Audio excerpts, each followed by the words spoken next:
জয় গুরু যোগীরাজ। আজ 21শে জুন বিশ্ব যোগ দিবস পালন হচ্ছে। সারা বিশ্বের মানুষ আজ 21শে জুন দিনটিকে বিশ্ব যোগ দিবস বলে উদযাপন করছে। এখানে রামদেবজির নাক টিপে প্রাণায়াম করা বা কতকগুলো ব্যায়াম করাকে বোঝায় না। যোগ হলো ভারতীয় মুনি ঋষি বা তপস্বীদের দ্বারা আবিষ্কৃত একমাত্র সাধনপথ, যার সাহায্যে চঞ্চল প্রাণ ও মনকে স্থির করা যায়। ভগবান শ্রীকৃষ্ণ অর্জুনকে নিজের হৃদয়ের মধ্যে প্রবেশের পথ বলেছিলেন ও দেখিয়েছিলেন এই যোগ কর্মের মাধ্যমে। তিনি গীতার 18টা অধ্যায়েই শুধু যোগের কথাই বলেছেন ও অর্জুনকে যোগী হতে উপদেশ দিয়েছেন। সেই যোগের কথা আজ সারা বিশ্ব মনে করে বিশ্ব যোগ দিবস পালন করছে। যোগ তো ভারতের সংস্কৃতিতে ভারতীয় মুনি ঋষিদের মনের মধ্যে আছে। সেটা বিশ্বের দরবারে কে নিয়ে গেল, এ প্রশ্ন আমাদের মনে আসে।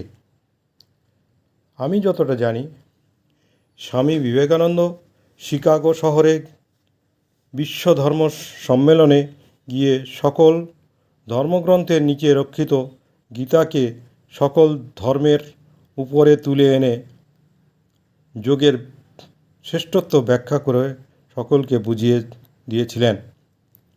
পরবর্তীকালে যোগীরাজ শ্যামাচরণ লাহিড়ী মহাশয়ের পুত্র থেকে ক্রিয়াযোগ দীক্ষা প্রাপ্ত হয়ে যোগাচার্য অশোক কুমার চট্টোপাধ্যায় মহাশয় 1997 খ্রিস্টাব্দের 27শে এপ্রিল ফ্রান্সে অনুষ্ঠিত বিশ্ব ধর্ম সম্মেলনে যোগের মাহাত্ম্য প্রচার করলেন। তিনি সেখানে দীর্ঘ সময় ধরে বুঝিয়ে দিলেন যোগ কী, কেন যোগ করার প্রয়োজন, কেমন করে যোগ করতে হয়, এসবই তিনি সেখানে ভালো করে ব্যাখ্যা করে বুঝিয়ে দিলেন। তিনি সেখানে ভিভিআইপি সম্মান পান, অনেক পত্রকার ও টিভি চ্যানেলকে ব্যাখ্যা দেন।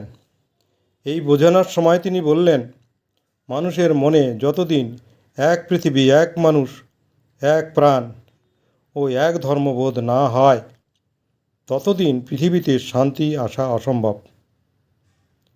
আর এই একত্ববোধ একমাত্র যোগ কর্ম থেকেই উৎপন্ন হয়।